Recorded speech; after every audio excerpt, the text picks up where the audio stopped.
There's a lot I think that we have to learn, so much about like strength and like our worth has been socialized for us to kind of take on more and more that we begin to over identify with that, I think, a lot. And so it makes us feel really proud to be so capable and to do a lot of things. But I don't think we always recognize like how we are hurting ourselves in the process of being everything to everybody else.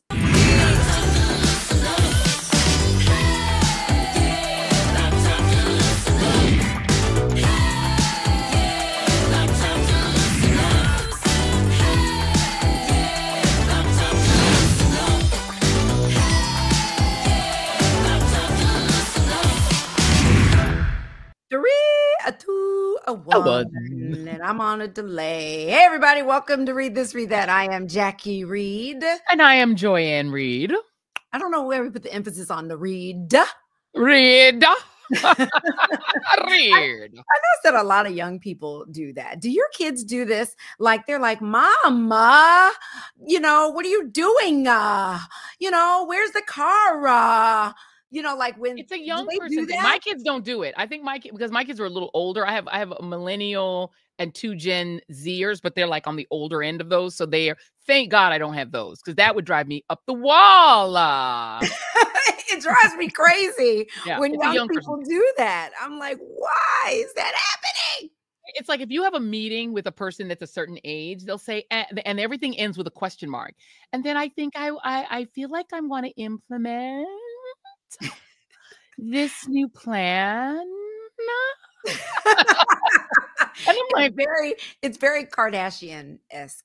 I think that's where they're getting it from. I think it's coming, they're communicating, because, I noticed that when my kids were growing up, they would sound like and say the things that Nickelodeon kids would do. You know what I mean? Like they pick up the same Nickelodeon. So it's like my kids are Keenan and Kel era kids. Okay, gotcha. So they would kind of sound like Keenan and Kel a little bit to me. And weirdly enough, all their friends would too. So it would be like, it was like a mass psychosis where all the kids kind of sound like they're on Nickelodeon. And we would have to remind them, you don't live in a hotel and you can't get away with the things the white kids on Nickelodeon can do. So if you try that shit with your Gen X parents, it's your ass. So don't emulate them too much, motherfuckers. That sounds like there should be a sign on the wall, like, that the kids should see. This is not a Nickelodeon show. This is not a Nickelodeon show. This is real life. Oh, my hair is quite kinky today. Let's see what we'll see mine's a whole mess. We'll see what shows up in the comments, because I know people are like, "Oh my God, like, y'all didn't do your hair for this." It's like, no, we didn't. No, we didn't. Okay. We didn't.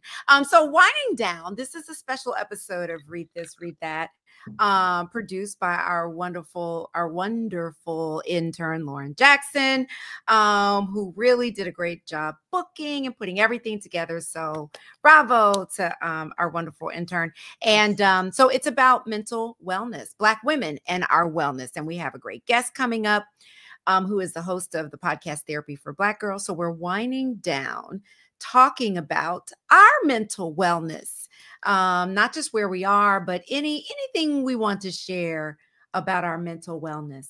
And Joyanne, I will start with you. What are you sharing about your mental wellness? Let me start with what I'm imbibing. I'm drinking my Hayo. I'm really getting into the Hayo lifestyle. This one is, and we're not selling it. If they would like to sponsor Read This, Read That, please come forward, Hayo, because we do love you. This is blackberry lemon, so, and it's they call it functional seltzer. So they call themselves an organic social tonic. So it's like an alternative it's like what you drink. It's like an alternative to alcohol. Yeah. Yummy. So my wellness wind down is that I am on the struggle bus trying to implement my wellness schedule given to me by that lady. So Jackie Reed to give me this wellness schedule, and I'm struggling to stay on it. But yesterday, the day before we are doing this recording this podcast, I had a full day off, which I have not had in a long time. A schedule where, Sean, my wonderful assistant, sends me my next day schedule every evening. So the night before, she sent me a schedule, and it usually says, "This is what you have tomorrow." It said the word nothing. And I texted her back. I was like nothing. She was like, nothing. And I was like, ew. And so it was so interesting. So I attempted to have a day of nothing. I had, there was one meeting which you and I both supposed to be on that ended up getting canceled. So there was no meeting. There was literally nothing. So what I wound up doing was I did all the things. I did my movement where I walked on the treadmill. And then I did something that I don't like to do. I cooked a whole dinner because I had the time.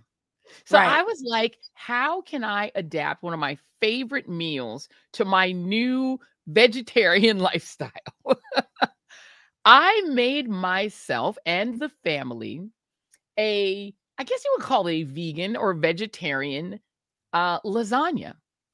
Oh. When I tell you, I reproduced the recipe to the letter, down to the ground, what would have been ground beef. There's there's two. There's Impossible versus Beyond. So I used the Beyond. Beyond, they both, and I had to choose one because I had both, but I used the Beyond. It's like ground beef, and it literally cooks and acts just like ground beef. Yeah. Put my little green peppers in it, put my onion, salt, garlic powder, all the good stuff. Simmered that up in olive oil. And then I put in the sauce, which was a really great organic pasta sauce, right? Put that in it. And then, which had low high fructose corn syrup. We didn't want a whole bunch of corn syrup and corn sugar. And then I did the just Seminole wheat pasta. All that's in it is wheat. It's just wheat pasta. Boiled that up, and I put it together, and I had this vegan cheese, which I had never tried before. I said, let me try this vegan cheese for Jackie. So I tried this. I put the vegan cheese, and I had two kinds. I had the vegan cheese that comes off like stringy cheese, and then I had one that's a fake mozzarella, a faux mozzarella. When I tell you this stuff was so delicious, and I didn't tell the family that only the daughter knew that it was vegan. I just put it out. I made it, I baked it, I put it out, and I said, everybody's just going to try it, and they're not going to know what it is, because, I got carnivores in my house. Yeah. When I tell you they ate that up. See? No one even knew what they were eating except for the daughter. It was so delicious. So I actually enjoyed my day of doing something I genuinely don't like to do, which is cook. And I just watched I binged the rest of Black Mirror. I sat on my behind. I caught up on just some casual emails. I didn't really do work. And I didn't do my Substack until like later in the night. So I didn't even do that during the day. And it was actually pretty great. Could there be more of these days in your future? I would like there to be, because I realized in doing it that like I'm not good at relaxing. Like relaxing is not my ministry. I'm not really good at it. So at first I was super bored, and I was like, I don't know which is why I ended up starting to cook, because I was bored. I was like, what am I gonna do? I don't have any work. And so I don't like relaxing. I actually found that I don't enjoy it. So I had to work my way into it. Yeah. But it worked out. I'm gonna try to do more. I'm so proud of you. That's good that you didn't decide to do 5. You didn't call people and say, I can do a live with you. I got nothing on my schedule. Let's go live. I did not do that. But I just did a live today. So I'm back to my normal self. Yeah. Yeah. It doesn't, I am happy that you experienced that. And maybe, I was on a call earlier today where your wellness was the topic of conversation as part of that phone call. And you know why, where we were all just like, what do we do? How do we? And we were all like, it's just not her thing. Like you said, it's not your ministry. She is going to run herself into the ground, and we'll be here to bring her water when she needs it. You just got to let her live. Cause I'm like, no.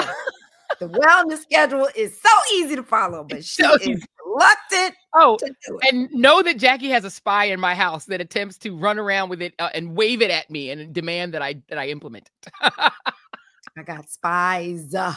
She got spies in my house. Plural. But yeah, no, I'm glad you had that day, because I did talk to you and you were like, I got nothing to do this day. And right? It's so funny to hear you say, like, perplexed, like, I don't know how this happened. I don't know what to do with myself. I'm like, girl, I wish I woke up and there was nothing to do. I'd be like, and I said, I even texted her back. I'm like, you mean nothing? She was like, no, nothing. I'm like, I was suspicious. Oh my God. I think I would go Well, to give us your wind down, Jackie Reed. I was just about to say, if I didn't realize I didn't have anything on my schedule to do, I would definitely cook a big meal. I would probably go to the movies.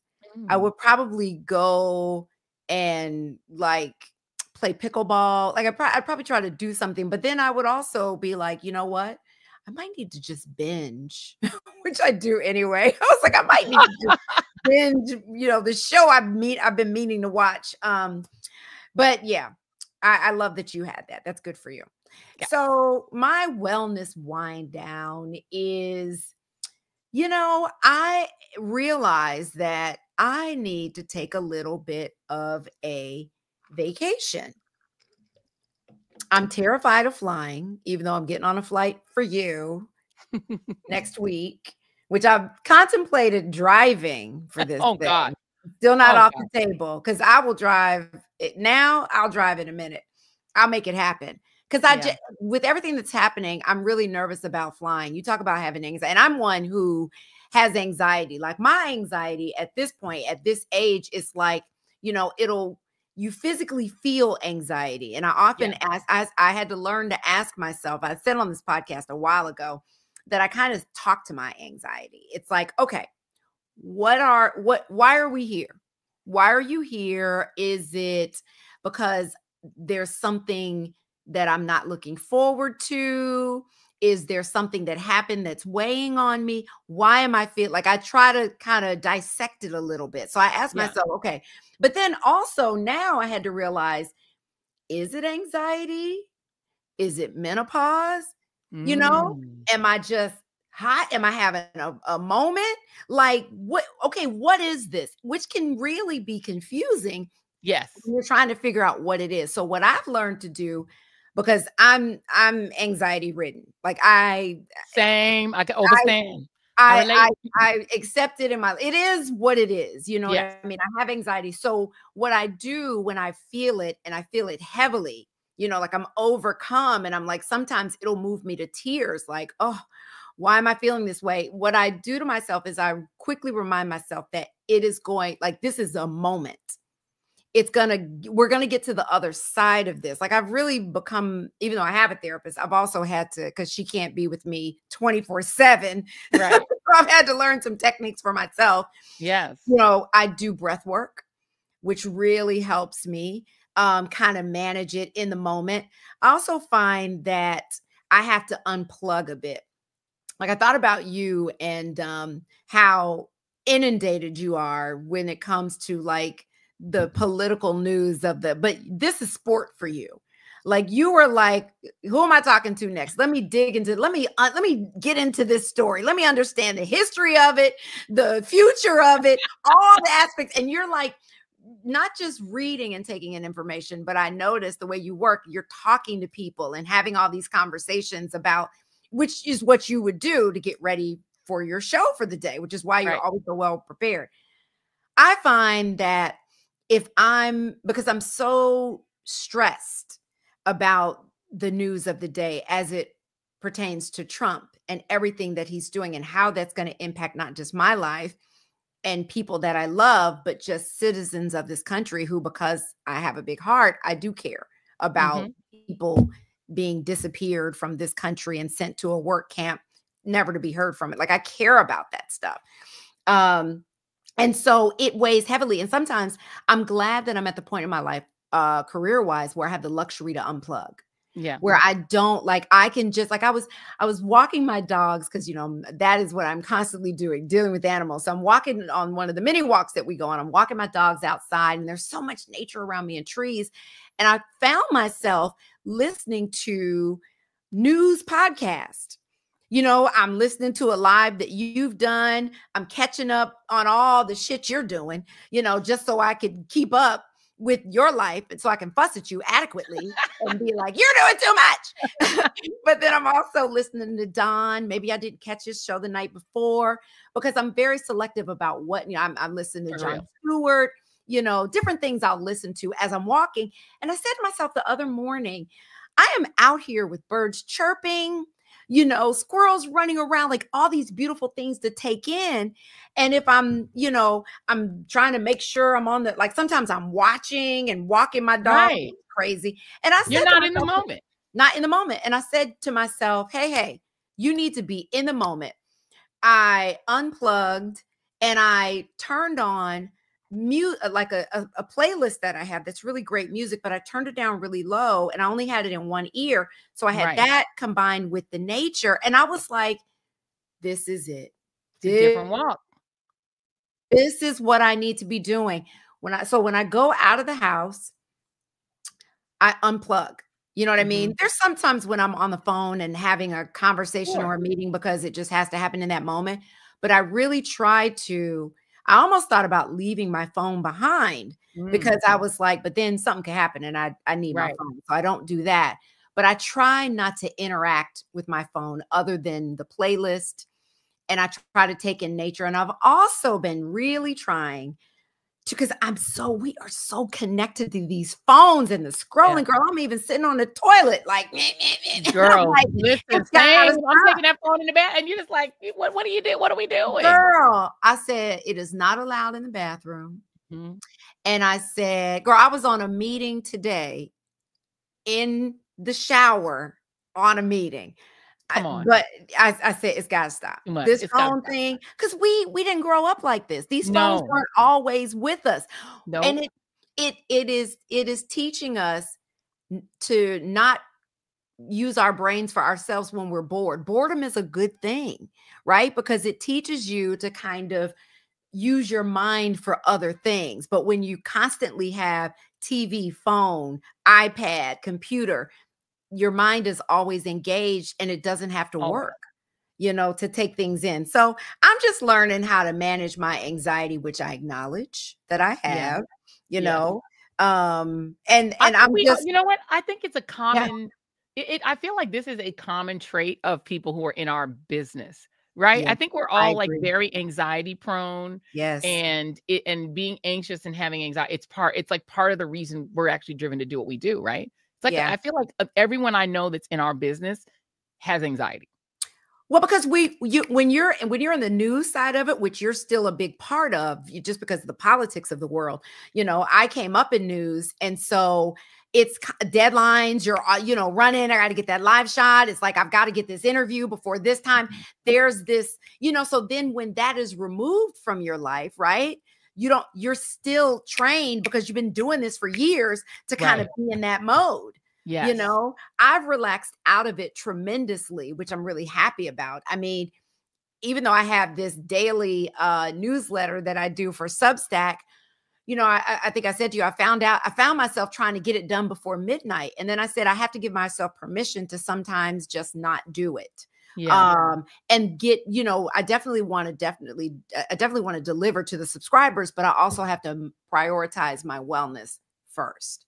And if it's feeling stressful, I try to lean in or lean away from what feels stressful. But I agree with you. Most people in our business have anxiety or depression, and they are self-medicating in a variety of ways that are unhealthy. A lot of people in this business are very unhealthy, even though we know better because we read better. We read about all drinkers. Like this is one of the reasons that I'm hyoing right now. Like, because I was like, I have to give my liver a break because my you know, sort of medication of choice is I'll just get a cocktail or I'll get some champagne. It's like after a while with perimenopause and I guess going into menopause, my body is saying, yo, like the liver can't take it. And you know, my liver is really talking to me and saying, we can't do this. You're not doing this.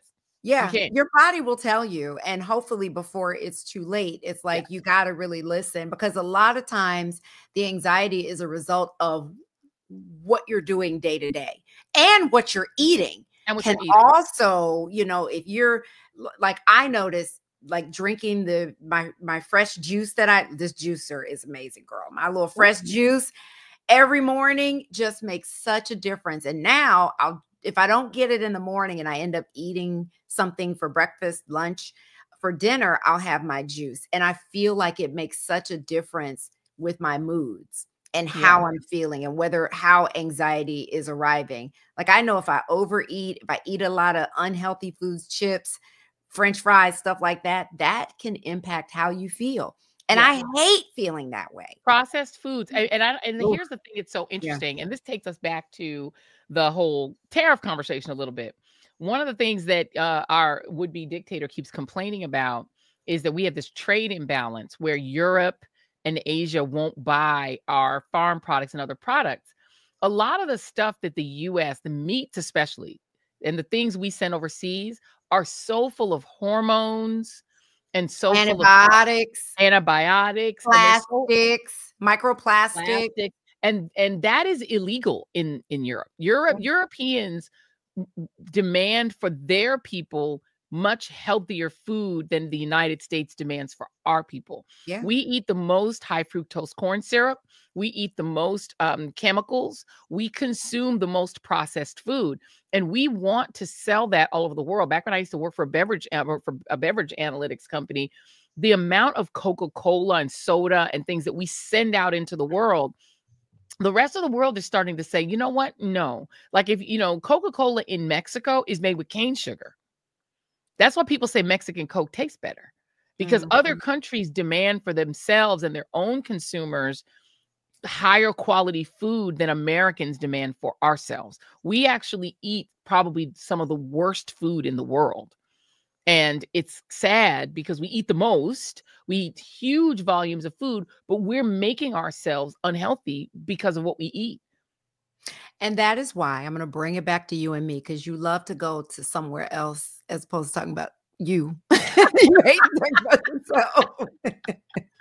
I'm going to bring it back. This is why therapy don't work for me, because I'm like, what I talk about? You want to talk about me? I talk about Trump. You want to talk about me? Yeah, no, we ain't doing that. This girl, let me tell y'all something. This girl will be like, okay, let's talk about this going on in our lives. She'll be like, in Paris, there's a study that blah, blah, blah, blah. I'm like, girl, right here, Joanne, right here. Right here, baby, right here. That we have to take control of what we eat as individuals. Yes, that's right. Because we can't rely on the government to protect us from things that are not good for us. So we have to make those choices. That's true. And I'm really trying to, I'm pretty good about it, as you know. You're very good about it. Are you kidding me? You actually take that care to eat properly. Yeah, I do, but I have for a long time. And I've been lucky that a lot of the men that I've dated are in the wellness space as well. You know what I mean? So that helps too, because it does rub off. I've learned a lot. Anywho, dating and relationships, that's a whole another thing, because people make you sick too. Okay, people make you sick too. Let's just come be clear. On now. Relationships make you sick. Now you're just preaching good. Great. Listen, come on now. That's a whole child. Girl. That negative energy. Put you in the grave. Come on now. Now you're saying something. Okay, well, our guest is here. So I'm going to introduce her. We have Dr. Joy Harden Bradford, and she is a licensed psychologist, speaker, and author, and host of one of my favorite podcasts, the mental health podcast, Therapy for Black Girls. Welcome, Dr. Joy Harden Bradford. Can we call you Dr. Joy? We got two Joys absolutely. in the house. I know, two Joys. It's joy and joy. I love it. Double the joy. Read and joy and joy. Look at that. This is a party. This is a party already. Well, welcome to Read This, Read That. Thank you for joining us for this very special episode focused on Black women and mental wellness. And I want to start with your amazing podcast, which is one of the most popular podcasts out there. It really is very successful. But why did you feel the need to even start this podcast?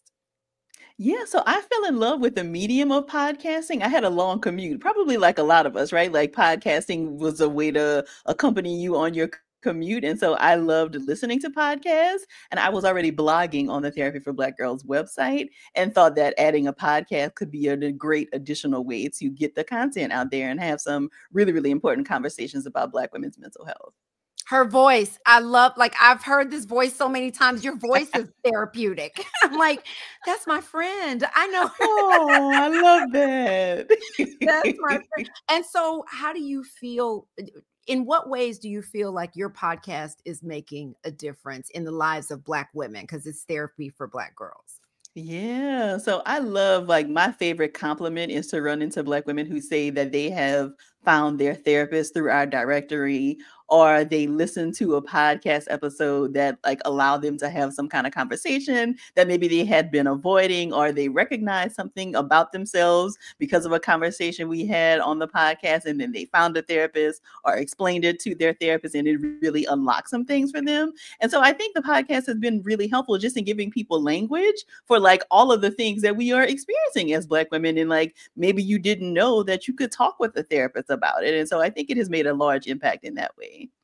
What are some of the common questions that you get from listeners and issues that they face? Yeah, so I think one of the largest is always like trying to find a therapist who is a good fit. And so I often use like a dating analogy for therapy, that you may have to kiss a couple of frogs before you find the person who is a good fit for you. And it doesn't mean that like you are a bad client or that the therapist is a bad therapist, but it could just not be a good relationship fit. And you really do want to find a therapist who is a great fit for you, somebody you feel comfortable talking with. So that is one of the things that comes up often. One of the other things that comes up a lot, especially for Black women, is around like taking off this Superwoman cape, right? Like putting it down and like not having to be everything to everybody, overextending ourselves, exhausting ourselves. I heard y'all talking a little bit before I joined, and I was like, they're already getting into the conversation. Yeah, so there's a lot I think that we have to learn, so much about like strength, and like our worth has been socialized for us to kind of take on more and more, that we begin to over identify with that, I think, a lot. And so it makes us feel really proud to be so capable and to do a lot of things. But I don't think we always recognize like how we are hurting ourselves in the process of being everything to everybody else. Yeah. And how do you break up with that version of yourself? I think because we were talking about, not being uncomfortable with being bored. A lot of people don't know how to relax and how to move into that whole soft era of, I'm going to self-care. A lot of people feel good being busy, so what signs are there that this is problematic for you to be so busy? Or are there people who are just that kind of high functioning, I got to be on go, go, go, go, go, and it's healthy for them? Yeah, so I think there's a lot of nuance to this conversation, because the symptoms may look very different for me than they would for you. But I think generally a lot of us are busy as a way to avoid dealing with something else, right? So yes, like there are lots of things going on, but if you are really honest with yourself and really check in on what your motivation is for the busyness, sometimes it is coming because you are wanting to avoid a certain thing. You're wanting to avoid like what's the word I want? Like an uncomfortable feeling, right? So if I just throw myself into work, then I don't have to deal with like this grief that feels very uncomfortable. And for a lot of us, we are busy because it allows us to keep our place in relationships. So we think that people won't be interested in us, or there'll be no place in the circle if I step back, right? Like if I stop doing and giving, then maybe people won't love me as much. And so I think it really is about being honest with ourselves and really taking a look at what motivates the busyness for a lot of us. And to your point, I do think that, yes, some of us may be kind of like hardwired to like be over functioning and, kind of just doing all the things. But I think we also have to look at what's the benefit and the cost for us to kind of be doing all of the things all of the time without really paying attention to ourselves. Oh, I might have to send you a check after this, because this is I'm like, just bill us. It's just, let me ask you this, because I know for me, if therapy is difficult for me, because I never know, like, what is the purpose of this hour? What should I be asking the therapist? Because I will end up burning like the first 20 minutes of the hour talking about the news cycle or what's happening in the world, and not really getting to the point. What are some good questions that you should be asking your therapist? You got it out, you got a hot hour, you got a good hour. What should people go in thinking about they should ask? Or should they Yeah. be So talking about both of those Or things? talk about, yeah. Yeah. So I love that y'all are asking this question because this is the question to ask your therapist, right? Mhm. So I think a lot of us, especially people who are like overachievers and people who have done like lots of really cool things, feel like there is a way to get therapy, right? Right? Like because there's a formula for so many other things in our lives. We're like, okay, well, how do I maximize this hour? And it really isn't about maximizing so much. It is like, what is pressing for you, right? And so when I hear you say, like, okay, we know the world is on fire in lots of different ways, but how is that impacting you? So, if you're going into therapy, kind of just reporting on what you're seeing, I think the question really is, okay, well, how is that impacting you? And like, is that causing you difficulty sleeping at night because you can't turn off this like reporter energy that's going on for you? And are you deflecting, right? Like, are you using the news of the world to not actually deal with maybe something that actually is maybe more personal? Yeah. I want to ask about depression because I have definitely experienced that. Didn't want to acknowledge what it was. And my therapist had to say to me, she was like, I think you're dealing with depression. This was during the pandemic. And I was like, no, I don't think that's it. And like she brought it up again and she was like, let's not call it depression. Maybe let's call it the little D. And I was like, you know what? I can work with that. Let's call it. I was like, yeah. But I had to get to, but like even saying it out loud right here is a big deal for me because I just did not want to admit that. But looking back, I realized what it is. But beyond that point, I've had friends of mine say to me, Black women, I think I'm depressed. You know what I mean? And I just want to kind of give Black women that might be experiencing that and listening to this a roadmap for getting out of it or identifying it, because it's always been that like, I don't think I'm depressed, or I think I might be depressed. Like, how do we know? This is such a good question, Jackie, because I think so many depictions of depression look like somebody like crying in a corner or can't Yeah. get out of bed.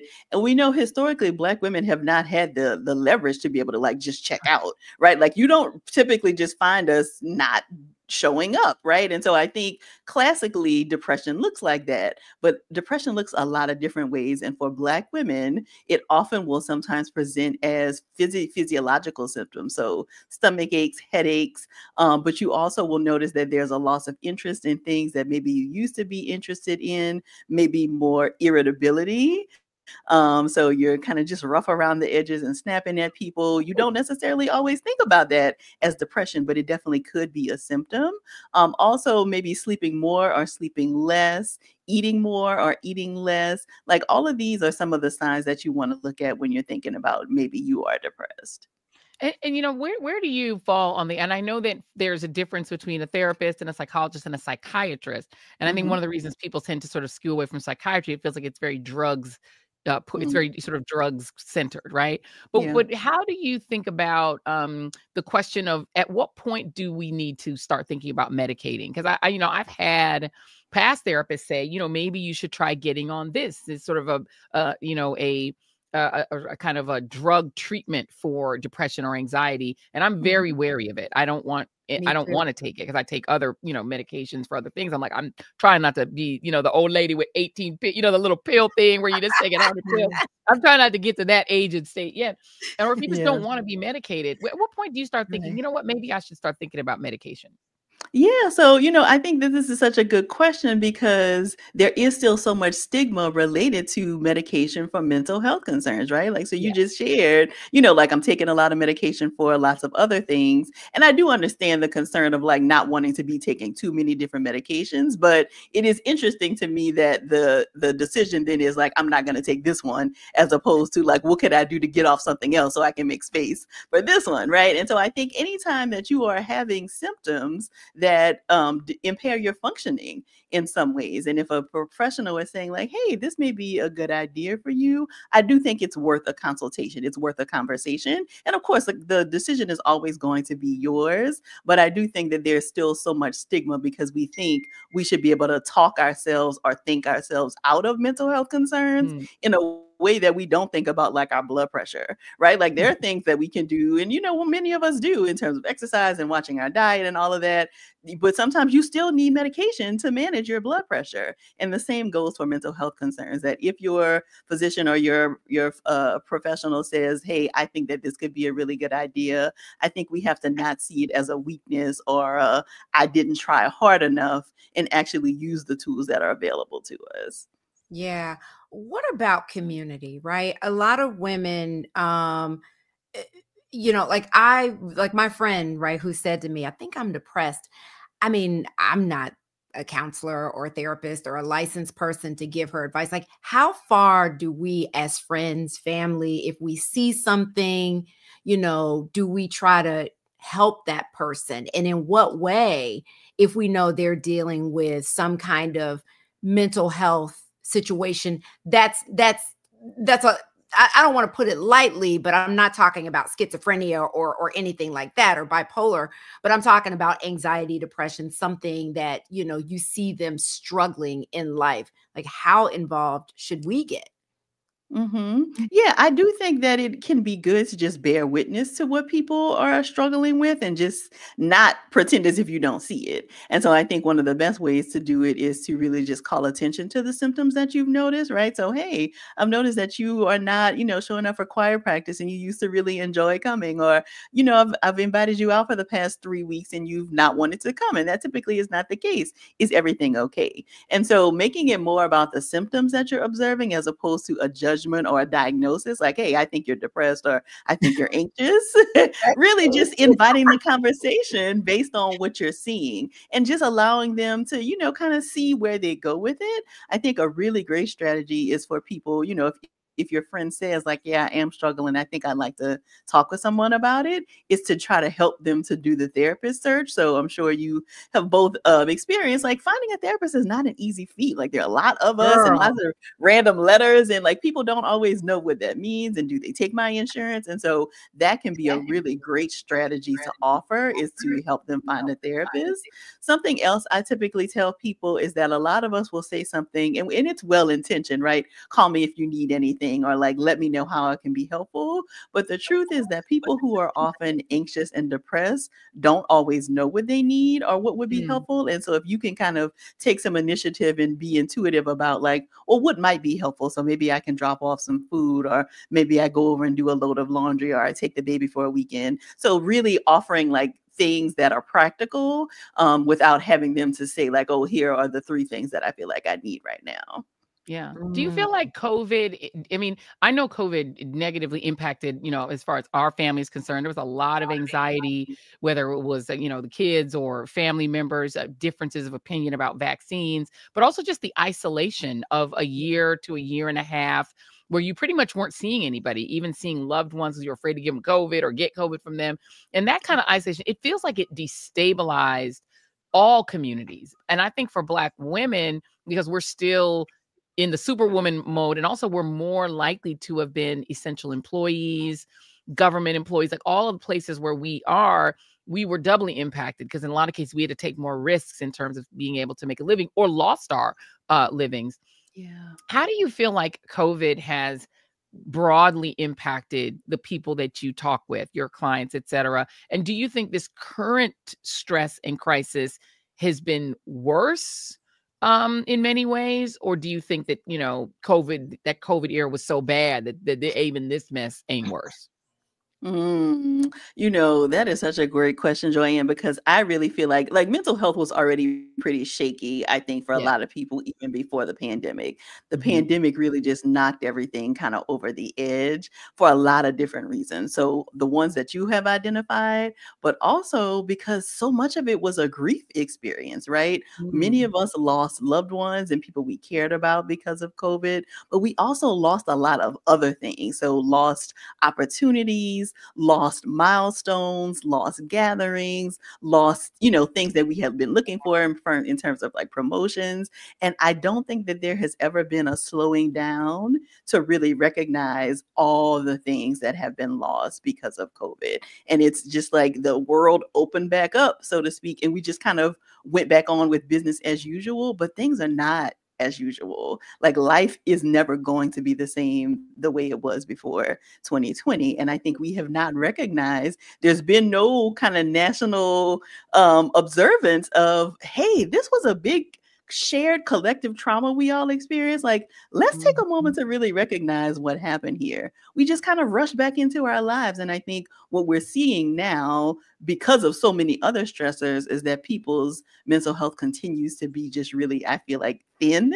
And people are just trying to manage things. And, this is why you see like some of the angry outbursts, or, maybe more tearfulness, and people can't necessarily connect it to a thing. And I think it is really just a delayed grief reaction, just people not able to actually reconcile what happened to all of us the past several years. Mm-hmm. Yeah. And it wasn't just that period of just experiencing COVID, but during that time, it was the death of George Floyd and everything that was happening as a result of that, all the marches, all the outrage, for Black people. That was a dangerous cocktail of, things happening, colliding. Yeah, that was a crazy time. But earlier in the show, Joanne and I were talking about, being on our phones all the time, watching TV. Like, how do you feel that devices, that we have factor into where we are mentally, our mental health? Because I feel like it's unhealthy, but I mean, I'm so attached to my devices. It's so hard. It really, really is so hard. And again, I think that this is the double-edged sword, because our devices and technology have really opened up the world to us in lots of ways, right? Like, we're able to connect with people. We're able to use different resources that help us to manage our mental health. And so it has brought us a lot of things. But to your point, it has also introduced all these things that negatively impact our mental health, right? So the doom scrolling that many of us catch ourselves doing, right? And it really, it's important to know, like, especially with the social media apps, there are people on staff that their sole goal is to make sure that you spend as much time on the devices as possible. And so there are no time cues. Like, it just keeps showing you more and more of what it looks like you've been interested in. And then you look up and like it's 4:00 in the morning and you got to be up at 7. And so I think it does cause us to like lose track of time. We know our sleep is impacted because we are, being on our phones, doing so much more. But I also think, to our earlier conversation around connection, it also makes us feel, I think, close in ways that are very artificial. And so I can kind of keep up with what Joyanne is doing and not realize, like, hey, I haven't actually seen you in 6 months, right? But it feels like I know because I'm keeping up with you maybe on Instagram, right? And so I think it also like tricks us into thinking that we are closer to people, or that we are more connected than we actually are, and we're not actually tapping in real life in the ways that I think we would if we didn't have so much technology. Yeah, and it also is such a false representation of who people are. I don't do as much of it because of the AI, theft of content, but I used to do a lot of selfies and a lot of personal pictures. And like you said, it can make you look like you're living the greatest life ever. But we saw, like with Twitch's, what happened with Twitch, that used to be on the Ellen DeGeneres show, that it's a completely false representation of who you're seeing. Like, you're seeing this happy person, but you're only seeing what they want you to see in that moment, that are touched up pictures that, make someone seem happy, that can override what they're really feeling, which is depression or anxiety, etc. I guess my question would be too, how much do you think we need to acknowledge how much racism, just plain old racism, and what we're seeing now, the erasure and just post George Floyd backlash, and just our experience of racism throughout our lives, that does impact our mental health, but we don't generally talk about that in therapy, I would think. Yeah, absolutely. I think a lot of people actually do talk about it in therapy. Yeah. And, that I think is also the hallmark of a good therapist. I mean, because as therapists, a part of our training is, or should be, to be aware of like all of the outside influences that could also impact clients' mental health. And so if your therapist was not having a conversation with you in 2020 about how is all of this impacting you, then that may be an indication that this may not be a good therapist fit. Oh, I have to tell you, even I know some folks who was a man name who deliberately have a white therapist because they can make them listen to the racism that is happening. But then I one time tried that goal, and I had a white therapist for a while that I tried to talk to about some racism issues that literally told me, how can we find the bright side in these situations? And I was like, yeah, okay, we're not going to make another appointment because there's no bright side to racism. And they were like, how can we find the bright side? I was like, ew, the bright side. Yeah. But that's why I feel like you tell me, Dr. Joy, I just feel like Black women should have Black women as therapists because I just feel like I know you're going to say no. Because it just depends on what the perfect fit is. Like I know some people who have Black women who have white male therapists, and they're very happy with who they have. I know too. I do too. Yeah, but I just for white me, women, and they're very happy. I'm looking for a Black woman because I feel like they're going to understand me as a woman, and they're going to understand me as a Black person. Right? That's two things that I don't have to worry about when I'm relaying what I'm relaying that's going on in my life. Right? Because I could be sad or upset about my hair. That white lady ain't gonna understand that. So what do you think? What do you say to Black women that are on the hunt for a new therapist or a first-time therapist? Do they start with Black women? Yeah, I think you have to start with what you feel like will make you most comfortable. And I think for a lot of Black women, it does feel like this is a natural fit, right? Like there are so many things that they will get about me. You know, I won't have to explain like a bad hair day or whatever, right? Like I think especially if you have not had therapy before, if you feel like talking with another Black woman is the thing that is going to make it easiest for you to divulge maybe some very personal things, you absolutely should look for that. However, there are not enough Black women therapists to go around. And so even if all Black women wanted another Black woman therapist, there simply are not enough of us. And so I don't say that as, you know, other therapists are like second rate, but I do encourage people to be open to the idea that you can have amazing therapeutic experiences with people who come in a package that you did not at all expect. And it really is about, do they take your concerns seriously? You know, a conversation around the bright side of racism, absolutely not. Like that is somebody who should not be working with clients at all, but definitely not clients of color. And a lot of therapists who are not Black women have done the work that they need to do to make sure that they can give Black women great therapeutic experiences, right? Like they will be the first one to say like, hey, how is all of this impacting you? I would imagine this is hard, right? I think that is a sign of a great therapist who will put something like racism on the table, because then it makes it so that this is speakable in here, right? Like, you know that I'm not hiding from these kinds of conversations. And therapy isn't necessarily, you know, a back and forth in terms of ideals and like, oh, this is what I think, this is what you think. But I think when you are sharing some pretty personal information, you want to understand like some of the values that this person has, right? And so for them to be able to say that, I think indicates that this person is a safe person for me to talk about my life with. You know, so I do encourage people to just be open to the idea that your match and a therapist could come in a package that you did not expect. So is it that we should, when you're shopping for a therapist, I want to circle back to that and just get some advice. Is it that you should do a consultation, and what are you looking for in, you know, like how do you know it's a good fit? I know you talked about it's like looking for a car or shopping for a home, you know, it's got to be the right fit. But if you're dealing with something, you want to find someone quickly. And a lot of times you just land where you land because it's like, I need help today. But what should we be looking for in our potential therapist? So a lot of therapists will offer a free 10 to 15-minute consultation where you can ask some questions. And I'd encourage you to ask some things like, you know, how many other clients with my presenting concern have you worked with? Do you have a specialization in the thing that I'm coming to you for?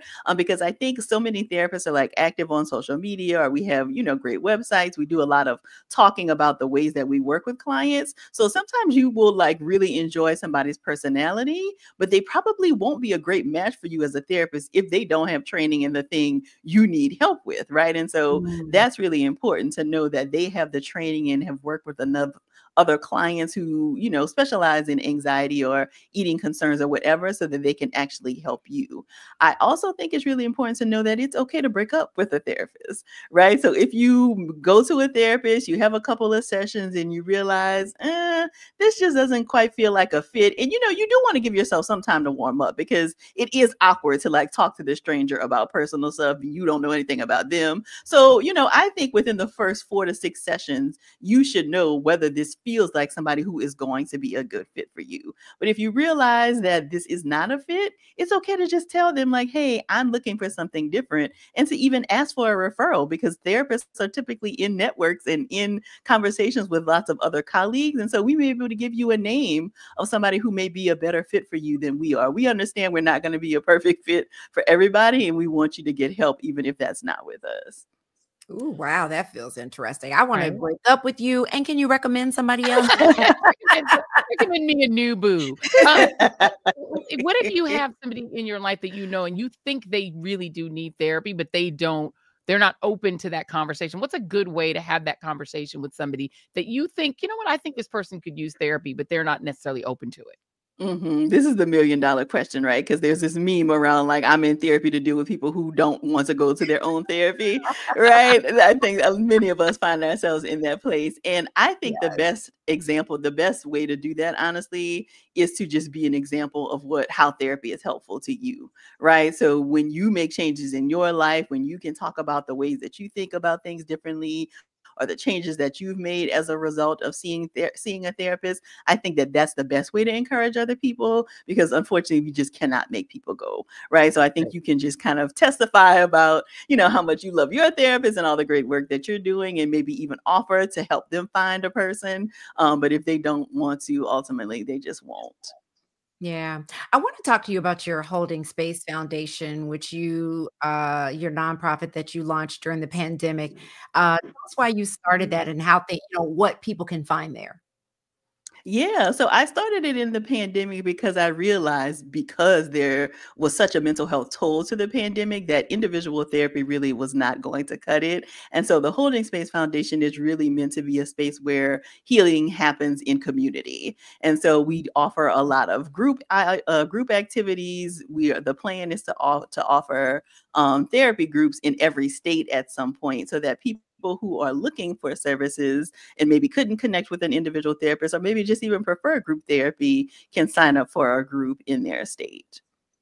And what do you say? And I love that because that can be advantageous for people who might not be able to afford therapy, because a lot of times the therapist that you may want, you cannot afford, because it's not always affordable. Like, I know I met a therapist that I was thinking about, had a consultation, and they were almost $400 an hour. I was like, well, I can't be doing that on a regular basis.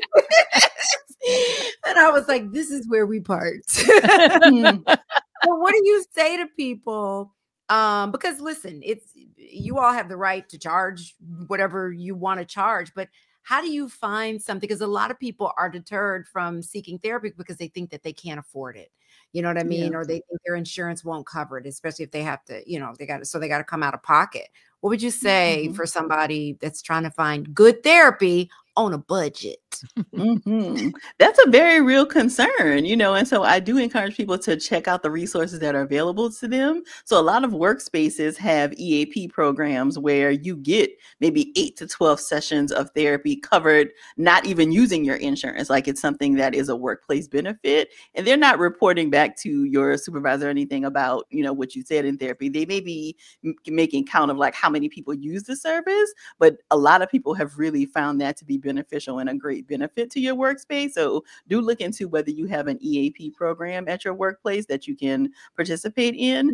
Insurance, of course, is another great, resource for people to use. But it can be a little difficult because sometimes insurance panels are not closed or not open to therapists. And so sometimes there will be this tension of like, oh, this person doesn't accept insurance. Well, it could be that they don't want to take insurance, but it also could be that the panel was not open and they couldn't even get on the panel to accept insurance if they wanted to.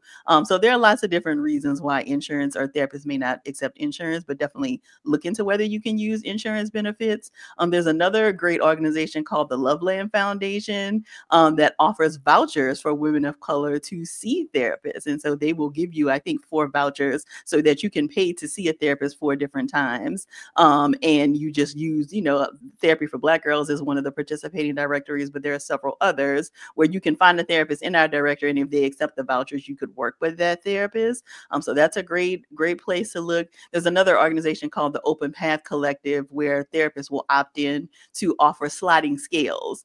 So I think maybe the highest is between like $35 and $50, I think, where you can see a therapist and they have agreed to offer so many slots on their caseload for those prices. So that could be a great way. Something else I encourage people to do is to look at university training clinics. So as a part of our training to be therapists, we typically offer therapy to community members under the supervision of somebody who already has a license. And usually that is either free or very low cost. And so that could be another way to work with a therapist or a therapist in training and get some of the support that you need.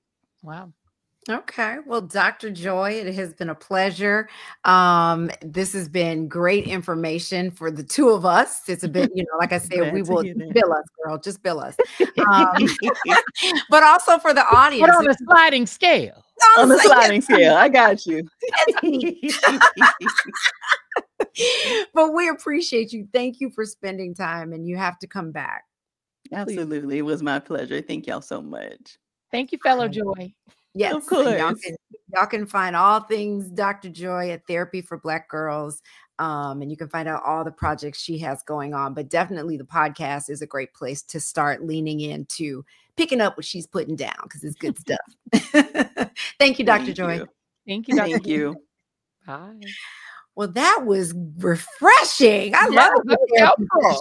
I know. I was about to take off my glasses and leave it. So, all right. So I'm dealing with this situation. Lay down on the couch and be like, okay, keep going, keep talking. Let me just lay there. I kind of do you like being in the same room with your therapist? Are you okay with on the phone or virtual? I've only ever done virtual. I actually, I take that back. I did one time, two times. I went to an in-person therapist. These were 2 majority therapists. Both experiences were horrific. First experience was the therapist appeared to be a hoarder.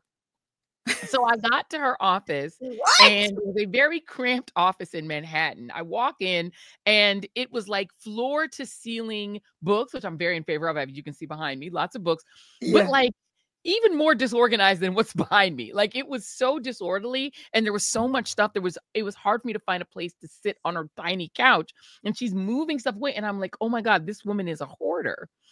And the first thing that this therapist says to me before she started with the therapy was to say, I just have to start by saying, I absolutely love your work on MSNBC. You're keeping us all sane.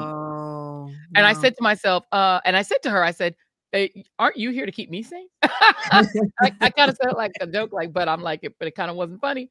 And she kind of laughed and I was like, oh, this isn't going to go well. I saw that person once.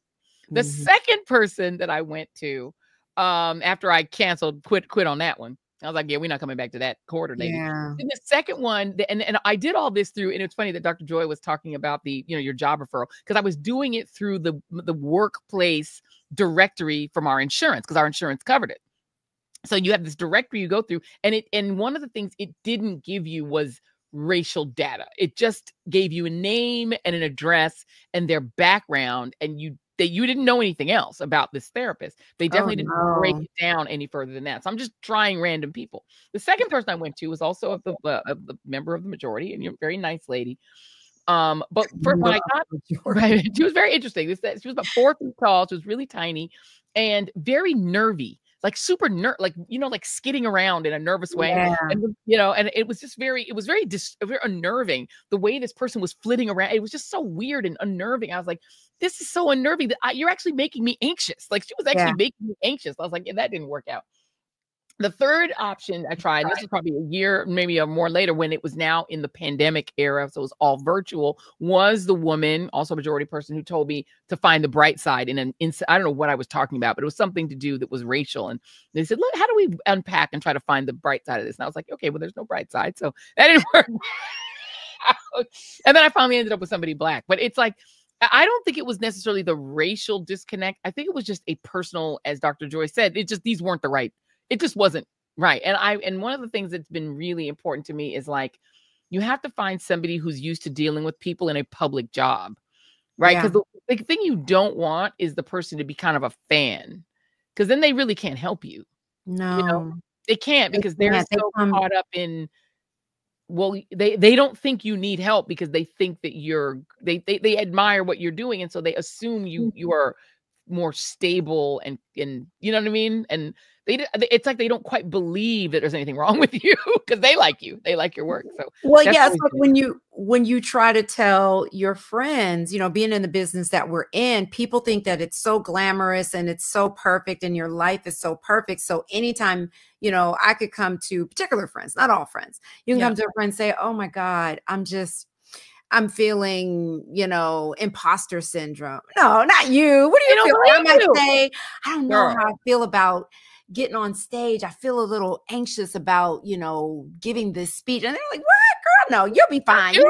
And it's like, they don't hear you. They dismiss it. So a therapist who sees you as this personality, as opposed to a client first, is always a deal breaker. Always. And I think it's one of those things that is a specific case, but I think for all Black women, we're always seen as the superwoman in our spaces, whether we're on TV or not. The Black women are always seen as the strongest person in the room and the person with the most mental acuity that has it together. Like that is just a meme about Black women. No matter what our jobs are, we're always seen as the strong person. So I think whatever your profession is, it is harder to find a therapist because I'm not sure people believe you when you say that you're overwhelmed or anxious or depressed. I think people just don't believe that about Black women because it's a stereotype that we've even started to, in some cases, believe about ourselves, that we don't need any help, you know? And I think that's a problem for Black women generally. I agree. And I wish I had asked Dr. Joy about this, because one of my pet peeves, tell someone a problem that I'm having or something, and it's like, I'm feeling anxious. Don't say that. Don't speak it into existence. Don't speak it into existence. Power. And whatever you say is gonna, I'm like, what? Don't speak it into, where did that come from? The don't speak it into existence is the worst, because you're literally telling them something that's happening. And girl, I can't tell you how many times this has been said. Don't speak that into existence. But I'm like, but I'm worried about it. Like, but don't speak it into existence. But I gotta speak it now. It exists now. You know, it drives me nuts when because what words have power, and what you say. If you say you're gonna, you're afraid you're gonna be single for the rest of your life, you can't speak that, because that's gonna be. And I'm like, okay, then if that works, I want $50 million. Right, I'm gonna speak it into existence. Let's speak that into existence. If it works negatively, let's make it work positive. And you're always so, it doesn't work like that. I'm like, miss me with that bullshit. I can't stand it. We have to eradicate. You know how, remember at one point we tried to banish the N word? We need to banish the don't speak it into existence word, because the reality is, when you're, and 100%, this happened to me so many times too, that when you're telling somebody a thing you're afraid of, you're not speaking it to existence. You're sharing your anxiety with somebody who should be able to reflect back to you some sort of help or assistance, not tell you, don't speak that into existence. Just like dismissing it. I can't stand it. And I hate when you're telling them something and they're like overly positive. They don't want to, they feel like they don't want to feed into the negativity. And I agree with that. I don't want you to, get down here with me, but I do feel like people need to learn how to acknowledge something that's going on and not dismiss it with, girl, you just need to pray. It's going to be all right. God got you, girl. God got you. Yes. God's hand is on you. Girl, you're going to be fine. And it's like, I'm telling you, I'm not fine. I'm like right here saying I'm not okay. And people are like, girl, you're going to be okay. You got this, girl. You Jackie Reed. I'm like, okay. Listen, girl, let me tell and this is what I'm saying is that finding a therapist who doesn't do that is harder if you're Jackie Reed, if you're Joanne Reed, because they're literally like, I see you on TV dealing with Trump. Like Yeah. I actually see you doing the thing where you're battling the demons in public. So you're fine. You just need to believe in who you are. And it's like, no, that is not. And this is this isn't even just Black women. I'm telling you, you name it. I have so many friends that are in this business, even non-Black women, and especially women though, that are super anxious and have anxiety and all of this. And all of this stuff does deteriorate your mental health over time. But people just don't believe it. They just think that you are a superhuman because you're doing it publicly. But the same anxiety that y'all are having in your lives over these things that are happening, we're having it too. We just are having it in public. Yeah. I mean, I'm glad that I finally got to a point where I just am very happy with who I am in this moment. And I just show up unapologetically. It's that is real. Jackie Reed she gonna Jackie Reed, and you ain't telling her not a damn thing. She said, no, this is what I'm doing. And I respect that about you. See, if I can get to that, I'm trying to get to that point of literally showing up, even if it's an anxious me, you know what I mean? Because I try to, I was so mad. My biggest regret in my recent life is that when we were on that, Win with Black Women, that, you know, and Latasha Brown broke me, made me cry. I wasn't, but I'm like, why did I give the right wing that headline? You know, though she's crying over the loss of her show. Bitch, no, I wasn't.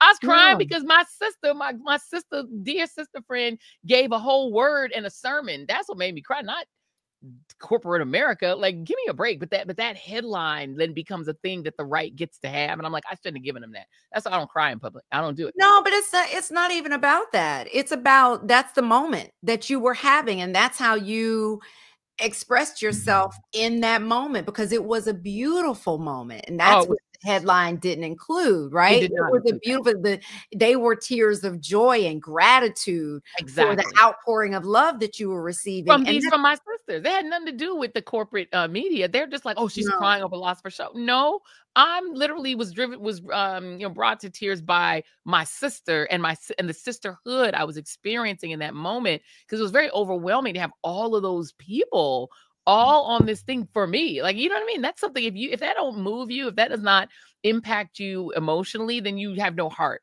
So, but it bought, like, the one thing I regret about the end of the readout is giving, you know, the Daily Mail that headline, or the New York Post, the whole Rupert Murdoch, because that's a thing that they wanted so badly. And I really am very careful about not giving them that, because I can tell you right now, I may have depression, anxiety, whatever it is, but that ain't caused by no Donald damn Trump. Okay. No. But the thing is that he has no power over me. You gotta, like, I'm determined to get you to the point where, you know, girl, I'm so there, like, I don't give a fuck. You know what I mean? I really don't. I don't care what people think. I mean, there are some parts of me that do. Yeah. And but you care what some people think. But less and less. Yeah. I'm in a point where I just want to, you know, show up how I feel like showing up in the moment. Yes. Right? If I'm going out to dinner with friends and I don't feel like doing the whole makeup and, you know, all the razzle dazzle that goes with showing up at a particular, then I'm not going to do it. And the fact that you do that in Atlanta is, like, literally heroic and legendary. Because when I tell you, every time I'm in Atlanta, I feel underdressed. No matter if I can have on pearl, I feel like people be in pearls and high heels at the store. I'm like, Atlanta is so dressy that I'm intimidated to walk out of my house unless I have a full hair and makeup HMU hour session beforehand. Atlanta don't play. Black women in Atlanta, they don't play around with their look. True. There's a lot of pressure, and there's such beauty in not giving into that. Like, how much fun did we have when we snuck and met up at the movies, baby? And this girl didn't have on a stitch of makeup, nothing, with a hat, and we were in that movie theater talking to the screen. We had such a good time, right? We didn't dress up at all. No, in sweats and a hat and a baseball cap. literally living our best lives as Black women in Hotlanta, going to see the movies with the people. Yep. It And was then fabulous. rolled into the Four Seasons like it was nothing. And then with no rolled into makeup. 4 seasons, baby. This is how you live. And we got to do that more as Black women. Like, we owe it to ourselves. We cannot save the world. Again, I keep telling people, Black women cannot by ourselves save this democracy. That's why we letting the white folks march. You all march and say it's your democracy. You wanted, you the majority. You save it. We're going to try to save ourselves and try to save our mental health, our communities, our families, our businesses, our schools, our artwork, our antiquities. We have to save our shit before we can save y'all. We just can't do that. We are not here. We are not, our cape is off for America. We're going to save ourselves. But start showing up more authentically is what I would say. I read an article recently where it's like they interviewed a few Black women who are, in debt for trying to lean into self-care when it comes to nails, hair, clothing, the latest bags, trying to show up a certain way. And I'm telling you, Black women, like, to me, there's nothing wrong with showing up, to that birthday party, to that, wedding or an event, dressed to the nines, showing up how you want to show up. But just in your day-to-day, I think that we have to break up with feeling like we have to show up like we're going to be on camera for one of the Real Housewives show, where you got like drag makeup on and you can't go unless your nails are done, or you got to have the latest. Sometimes your friends, your true friends, are going to appreciate you for just showing up. And it can be stressful if you're like, oh my God, I didn't get my hair done, or, oh my God, I didn't get this done, or I can't, and that factors into whether or not you show up. And that was me, right? It was like, well, I can't go because I'm not looking like Jackie Reed. And I finally let go of that.